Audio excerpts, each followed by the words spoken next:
예수님 당시 이스라엘은 로마 나라의 지배를 받았습니다. 우리나라가 일제강점기 시대를 겪었지요. 똑같은 상황이다 생각하시면 됩니다. 고통받는 조국에 정치적으로 해방시켜줄 메시아를 기다렸습니다. 이것을 신학적인 용어로는 메시아 대망 사상 이렇게 말을 합니다. 메시아 대망 사상은 이때뿐만이 아니고 창세기 이후로 이스라엘 민족의 가슴속에 있었던 소망이었습니다. 사람에게 죄의 굴레를 씌웠던 사탄을 이길 분을 전통적으로 기다려 왔습니다. 성경은 그분께서 다윗의 후손으로 오신다라고 예언했습니다. 예수님께서 다윗의 혈통으로 인간의 죄를 사하시는 메시아로 오셨습니다. 그런데 그 당시 유대인들은 죄 문제에 대해서 별로 관심이 없었습니다. 그냥 로마의 압제 가운데 우리를 해방시킬 정치적인 메시아, 그리고 우리를 잘 먹고 잘 살게 하는 경제적인 메시아만을 바랐습니다. 그래서 예수님께서 세상에 오셨지만 대부분의 사람이 예수님을 배척했던 겁니다. 메시아라는 말과 그리스도라는 말은 똑같은 말입니다. 히브리어로 메시아가 헬라 말로 그리스도라고 번역된 똑같은 말입니다. 그런데 백성들 가운데에는 예수님을 보고 그리스도시다라고 불렀던 그런 사람들도 있었습니다. 빌라도가 예수님 붙잡은 다음에 이렇게 물었습니다.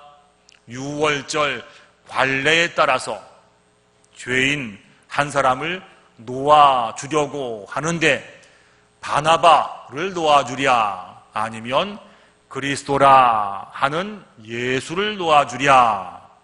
이 말을 보면 빌라도도 예수님을 그리스도라고 불렀고 백성들 중에서도 예수님 보고 그리스도시다라고 불렀던 것을 알 수가 있습니다. 예수님께서 부활하신 다음에 승천하시고 사람들이 마가의 다락방에 모여서 열심히 기도했습니다. 기도하는 그 자리에 성령께서 충만하게 임재하셨습니다. 그때 사람들 방언이 터졌습니다. 이것을 봤던 주위 사람들이 이게 어찌 된 일이냐 궁금하게 여겼습니다. 베드로가 그때 그 현상을 이렇게 설명했습니다. 이런 일은 하나님께서 예수님을 그리스도 되게 하신 현상이다. 이게 베드로의 설명이었습니다. 요한과 베드로가 성전에 기도하러 올라가는 길에 태어나면서부터 한 번도 걷지 못했던 사람이 성전 미문에 앉아서 구걸했습니다. 베드로가 거린의 손을 붙잡고 이렇게 말했습니다. 같이 볼까요? 시작. 나사렛 예수 그리스도의 이름으로 일어나 걸어라. 예수 그리스도의 이름으로 명하니까 평생 한 번도 걷지 못했던 사람이 벌떡 일어났습니다. 성경을 보면 일어나서 걷기도 하고 뛰기도 했다. 이렇게 나왔습니다. 사람들이 그 일을 보고 과연 예수님은 그리스도시다 라고 고백하기 시작했습니다. 하지만 사람이 다 똑같은가요? 평소 예수님을 못 마땅하게 생각했던 사람들이 그 자리에 있었던 베드로를 붙잡았습니다. 그리고 물었습니다. 베드로, 내가 누구의 이름으로 함부로 저 사람을 걷게 했느냐? 베드로가 이때 이렇게 대답했습니다.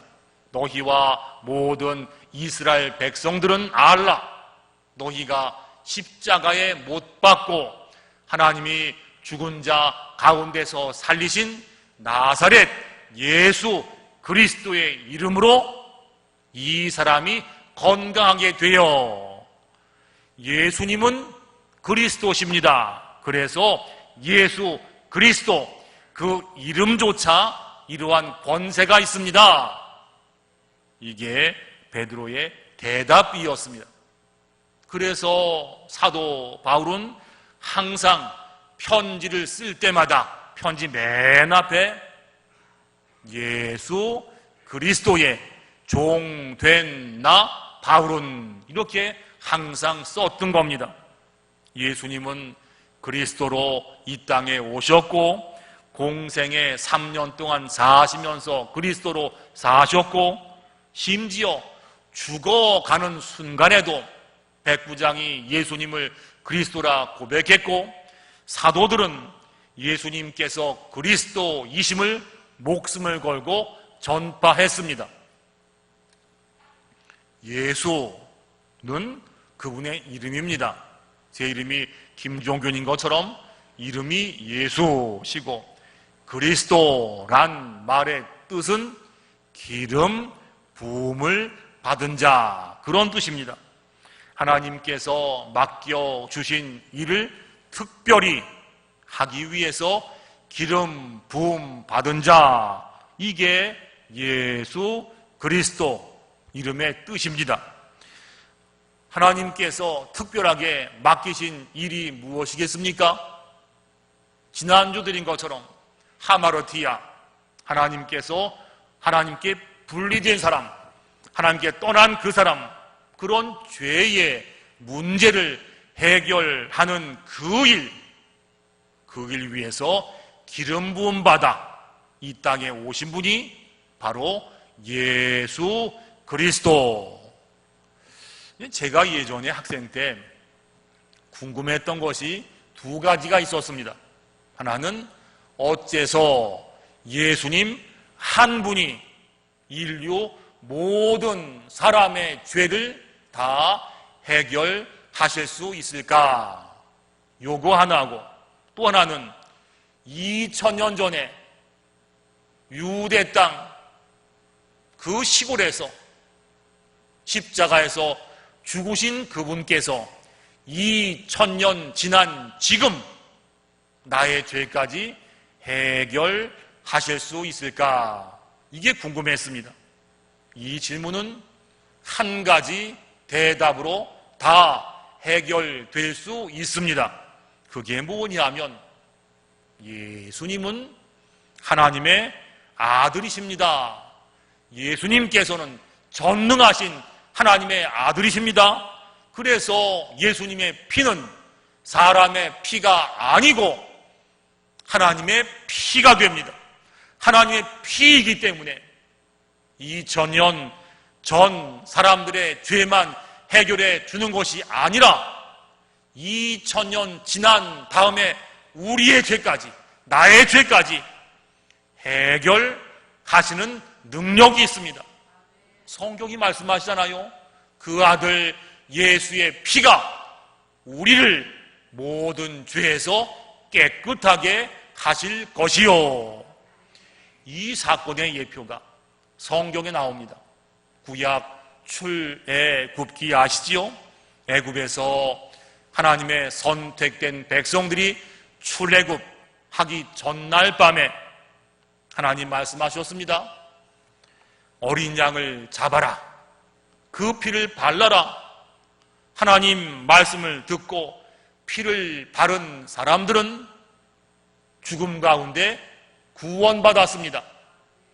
하나님 말씀을 들었는데도 믿지 않고 피를 바르지 않은 사람들은 구원받지 못하고 다 죽었습니다. 그래서 구약 6월절 어린 양의 피는 신약 예수 그리스도의 피를 상징합니다.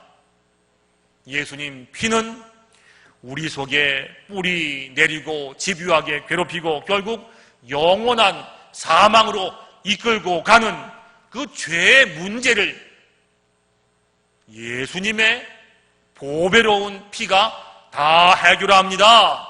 그래서 예수의 피가 우리의 모든 죄를, 나의 죄까지 깨끗하게 하신다라고 성경이 약속하셨습니다.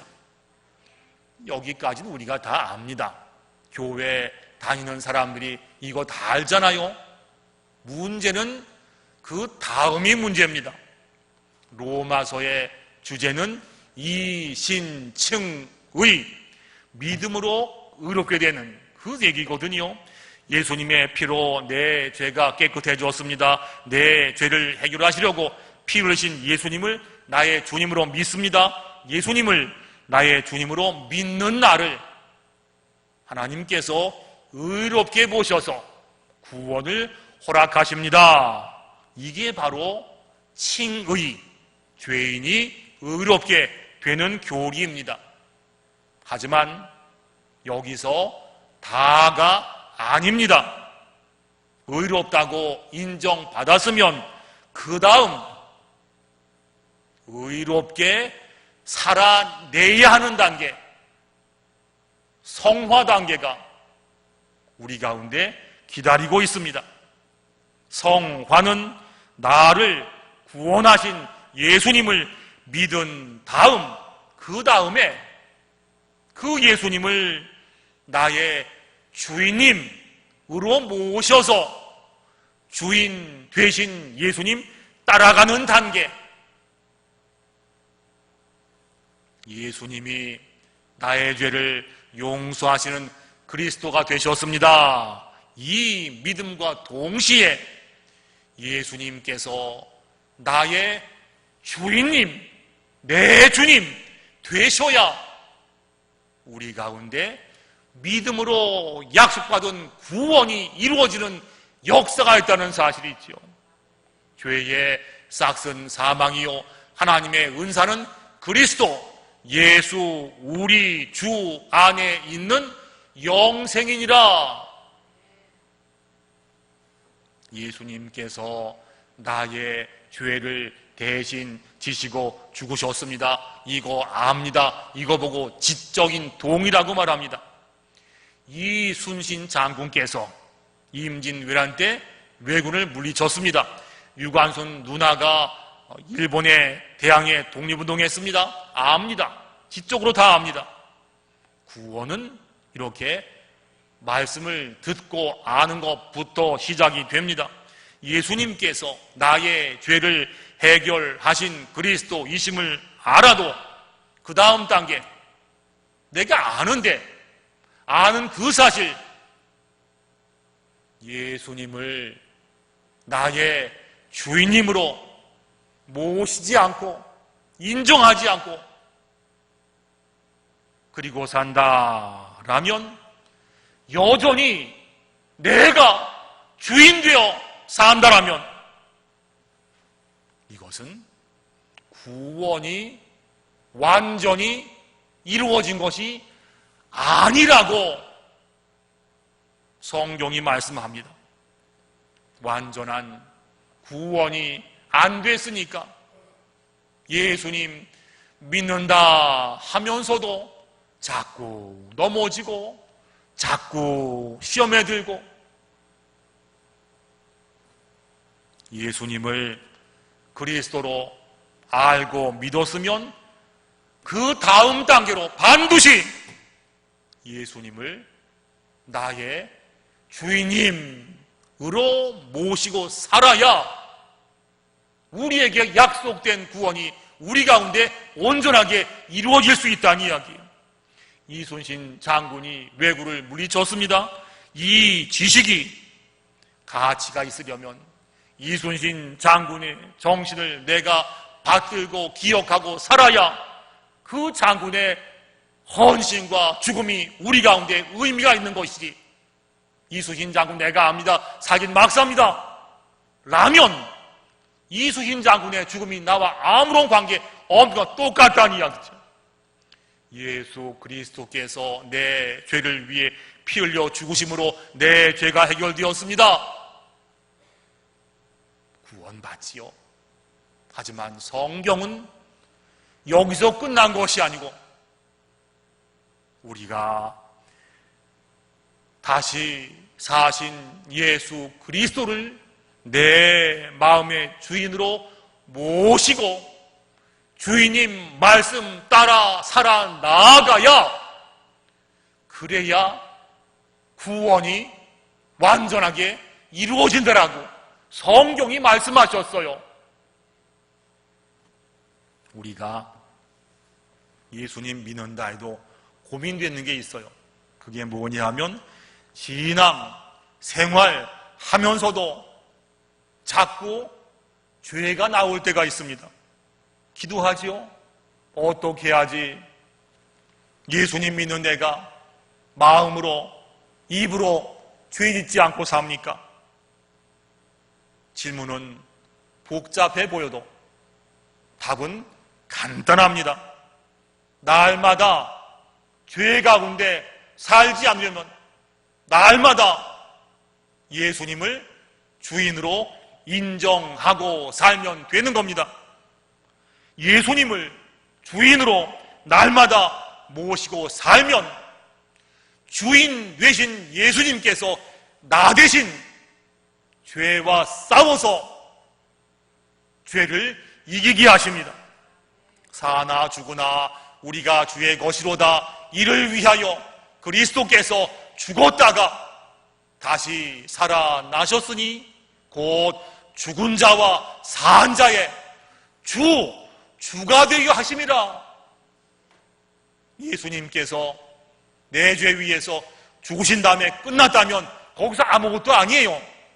하지만 다시 살아나신 이유가 무엇이냐 하면 우리의 주인 되기 위해서 다시 사셔서 우리의 주인님이 되어서 인생 광야길 가운데 살면서 우리의 구원을 이루어주기 위해서.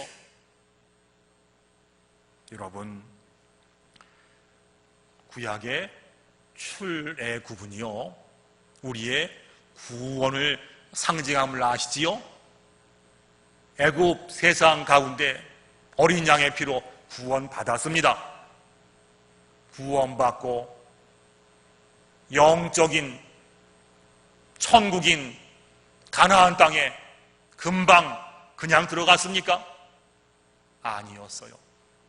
광야 40년 인생길을 걸으면서 하나님 말씀을 듣고 연단받고 시험받고 하면서 구원이 이루어진 사람들만 가나안 땅에 들어갔던 것을 우리가 알고 있잖아요. 우리가 예수님께서 죄 가운데 살고 있는 나를 불쌍히 여기셔서 죽으시고 피 흘리셨습니다. 이것을 우리가 알면 그 믿음으로 구원받지만 거기서 끝난 것이 아니고 그 다음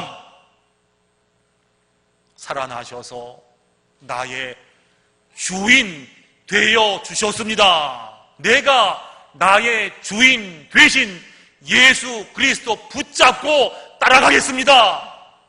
성화 단계까지 이어져야지만 우리의 구원이 이루어진다라고 성경이 말씀하셨어요. 죄로 오염된 나는 죽고 내 죄값을 십자가에서 지불하시고 다시 사신 예수 그리스도를 이제부터 나의 주인님, 내 주님으로 내가 인정하고 그분 따라 살아나가야지만 우리에게 약속된 구원이 완전히 이루어진다라는 것이 성경 말씀이었어요. 여러분, 이런 말씀 들어보셨지요? 예수 믿으면 구원받아, 예수 믿으면 천국 가. 맞는 말입니다. 하지만 그 말에는 책임이 따릅니다. 성경은 말씀하세요. 예수 믿음으로 구원받았지만 인생 광야길을 가면서 두렵고 떨리는 마음으로 구원을 이루어가라 말씀하셨어요. 나의 사랑하는 자들아, 너희가 나 있을 때뿐 아니라 더욱 지금 나 없을 때에도 항상 복종하여, 그 다음 말씀, 두렵고 떨림으로 너희 구원을 이루라 하셨어. 구원은요, 믿음으로 받지만 완전한 구원은 두렵고 떨리는 마음으로 이루어가는 겁니다.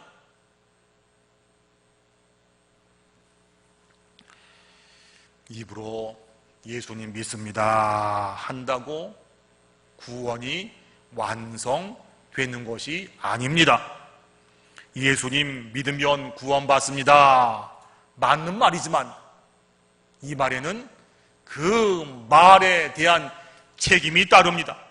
여러분, 구원은요, 삶으로 이루어 나가는 것들이에요. 성경을 보세요.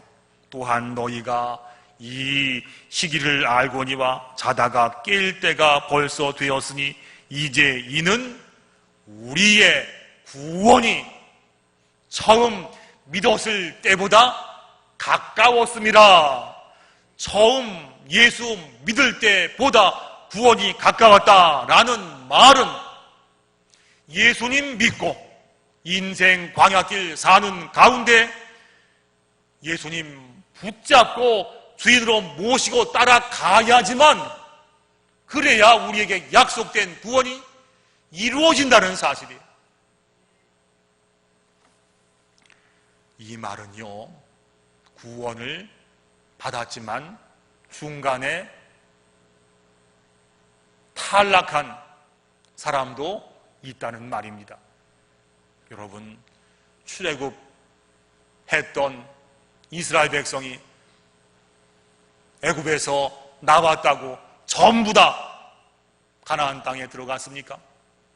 성경을 보면요, 구약에 가인, 에서, 사울왕, 홈니와 비느하스, 시작에서는 가룟 유다, 아나니아 삽비라, 데마, 요한 1서 나오는 데오드레베, 이런 사람들 하나님 믿었습니다. 예수님 믿었습니다. 하지만 이런 사람들이 자기는 하나님 믿고 예수님 따른다 하고 살았는데 천국 문 앞까지 가서 보니까 예수님께서 너 모르겠다, 너 천국에 못 들어간다 라고 말한다면 얼마나 황당하고 안타까운 일이겠어요. 그래서 성경이 말씀합니다. 믿음으로 약속받은 구원을 인생 광야길 살면서 두려움과 떨림으로 이루어가라. 구원은요, 믿음으로 약속받았지만 삶으로 이루어가는 겁니다. 요한 계시록 보면 이기는 자가 생명책에 기록된다라는 말씀이 나옵니다. 예수님 믿고 이기는 자가 있다면 예수님 믿는다 하면서도 지는 자가 있다는 이야기입니다.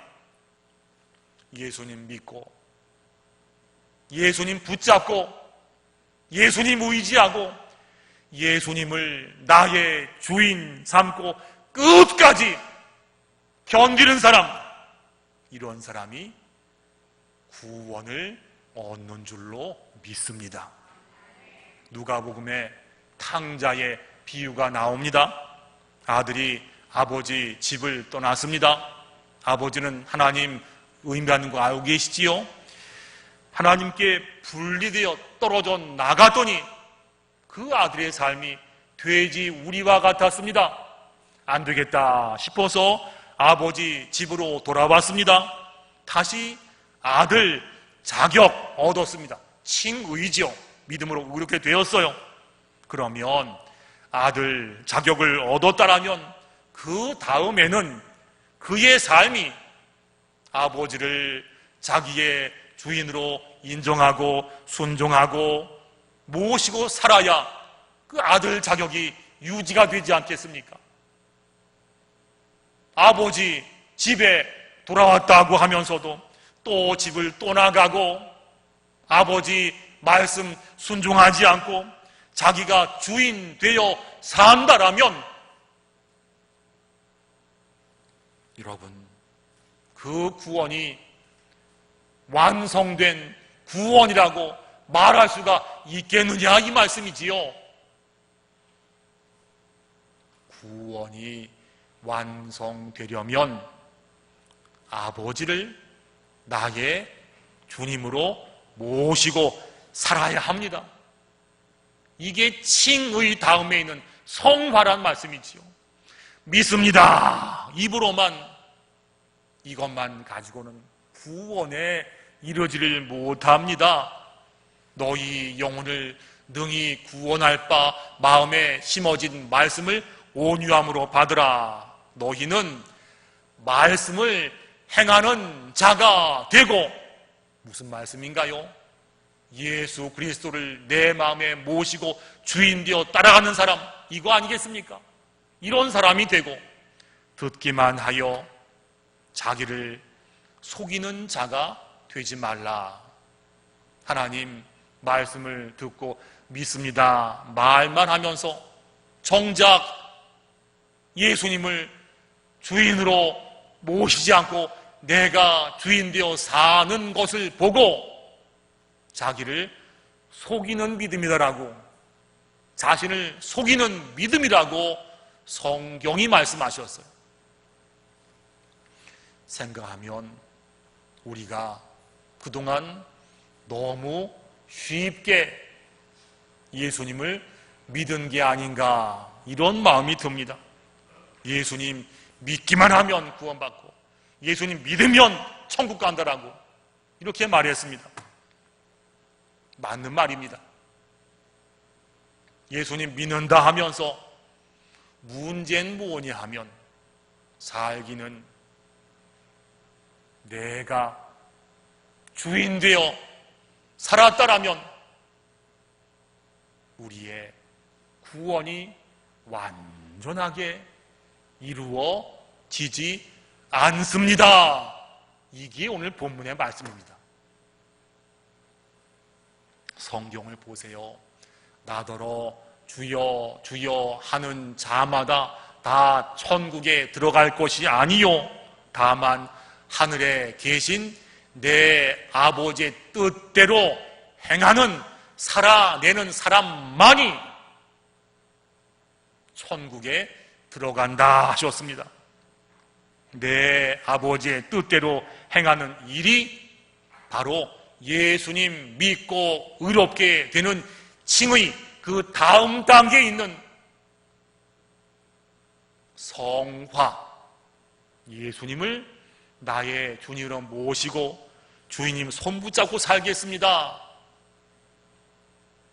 그러면 여러분께 질문을 드려보겠습니다. 여러분, 예수님을 나의 주인님으로 모시고 산다는 말은 내 뜻대로 산다는 말입니까? 아니면 예수님 뜻을 헤아려 보면서 예수님 뜻대로 산다는 말이겠습니까? 예수님 마음에 맞게 산다는 말입니까? 아니면 육신된 내 마음대로 산다는 말입니까? 예수님 말하신 그 내용, 그 말을 하며 산다는 말입니까? 아니면 내 감정대로 나오는 말하면서 산다는 말이 되겠습니까? 구원은요, 예수님 믿는 일이지만 예수님 믿는 게 분명하면 평생 출애굽한 다음에 영적 가나안 천국 이를 때까지 인생 광야길 가운데 우리의 삶으로 구원을 두렵고 떨리는 마음으로 이루어가라, 이렇게 말씀하셨어요. 예수님을 나의 주인님으로 인정하고 사는 것, 그 믿음이, 그 순종이 우리가 약속받은 구원의 은혜를 완성시킨다라고 성경이 말씀해 주셨습니다. 믿음으로 약속받은 구원이 우리가 주님 앞에 서는 날 천국을 허락받는 완전한 구원이 될 것이고, 그러한 이루어 나가서 완전한 구원의 주인이 바로 우리가 받는 그런 구원이 되기를 원합니다. 기도드리겠습니다. 아버지 하나님, 매주일 나는 죽고 예수님은 사시고 나는 내려오고 예수님이 주인 되시고 이런 말씀을 들려주셨습니다. 자꾸 듣고 마음판에 새기라고 이 말씀을 주시는 줄로 믿습니다. 예수님을 그리스도로 믿었사오니 이제는 예수님을 나의 주인님으로 모시고 살게 하시고, 주인 되시는 예수님 마음과 예수님 생각과 예수님 말과 예수님 뜻과 예수님 모습을 가지고 살게 하여 주시옵소서. 이렇게 살다가 주님께서 먼저 우리 가운데 오시든 우리가 천국에 가든 천국 문 앞에 섰을 때 참 잘했다 충성된 종아, 내가 인생 광야길 살면서 구원을 온전히 이루었구나 칭찬받는 그러한 저희가 되게 하시고, 이런 칭찬을 통해서 하나님 나라 백성이 되는 가장 큰 복을 저희 가운데 허락하여 주시옵소서. 감사를 드리며 예수님의 이름으로 기도드리옵나이다. 아멘.